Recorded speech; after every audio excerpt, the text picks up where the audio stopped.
Censorship news first, guys. We always want to start kicking off with the censorship news because these gigantic distractions and all this crap that's happening has a lot to do with the censorship they are pulling over us, and I think this is going to be a big one. I think there's a lot at work here. A lot of the controlled opposition, and then you have people like myself who are outside opposition that are not part of the any of the game, right? So we're not getting paid to say what they want us to say, and they're not paying us to be opposition. We're just outside. We don't even belong. We're not even part of it. You know what I'm saying?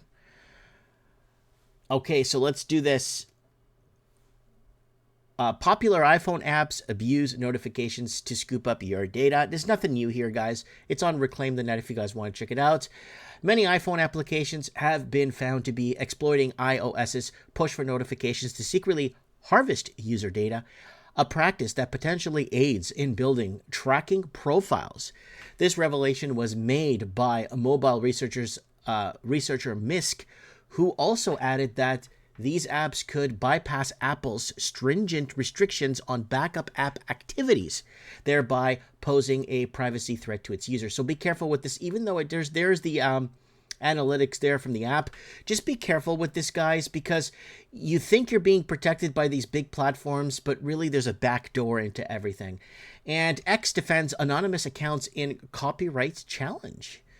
So publisher of a widely popular action role-playing game, Genshin Impact, is facing off against X in a dispute centered around the protection of its copyrighted content in the form of leaks. So it goes on to say here, the dispute's intricacies were laid bare in a joint letter to the U.S. District Court. So they are going to subpoena, and they're going to, I guess, start filing copyright challenges. And wrongful arrest raises another alarm. Invasive facial recognition technologies, flaws exposed in $10 million lawsuit. So again, they're taking your information, they're taking your genome, they're taking everything about you, and putting it on some disk somewhere or some satellite or some.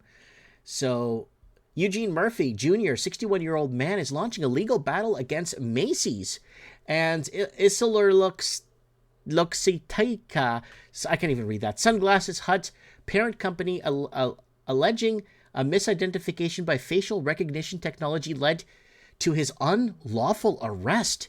Murphy's lawsuit asserts that owing to a flawed criminal identification by a low-quality camera image, he spent days unjustly incarcerated where he underwent horrific physical and sexual violence. So very bad facial recognition. And here in Canada, it's a very interesting situation. Very interesting. I have a good friend of mine that was robbed at his store. CCTV camera has the guy plain as day. Perfect facial recognition. And they caught the guy. He's wearing the same clothes in the video. Looks exactly the same. Hasn't changed. His clothes is exactly the same. Facial, everything matches. Heck, even the speech pattern when he was talking matches. And the police here in Canada looked at it and said, no, we can't prove it's him. Like, what? And they zoomed in and it wasn't blurry. It was clear as day. You could see the guy side by side. Even if the guy shaved and dyed his hair, it's the same guy. What happened? Well, the police don't want to deal with it. So they're very, very, very, very heartbreaking to see things like that happen and unfold and unfold like that, because there is no confidence in law enforcement anymore, and that's where it's headed.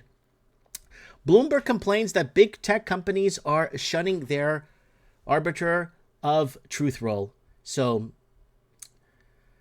Bloomberg has fallen, and when the truth comes out, it becomes very, very, very hard to roll it back, right? As all physical roads lead to Rome, so all political and media ones truly lead to the U.S. presidential election. And over the past 8 years, the stakes have been getting even higher.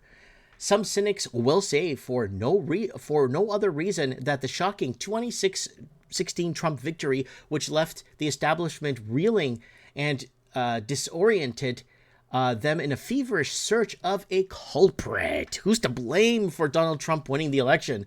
Openly challenged election integrity, seemingly culminating with the Russian interference conspiracy theory, and then that actually fell apart, and that was actually Hillary Clinton that was working with the Russians in the end, by the way.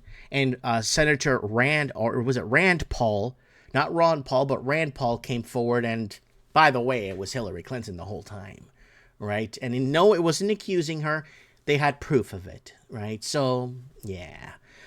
And it's fairly safe to bet that even back in 2016, a cooperative legacy media like Bloomberg would have trouble advocating for social sites susceptible to all kinds of political pressure and arbitraries of speech. So there's a sample of one of the things. U.S. heads into post-truth election as platforms shun arbitrary role. And it goes into controversies and all kinds of stuff. And back here in the town I live in, it's very interesting. A majority of the people in my town actually believe that Donald Trump stole the election from Hillary Clinton back in 2016, 2017, right?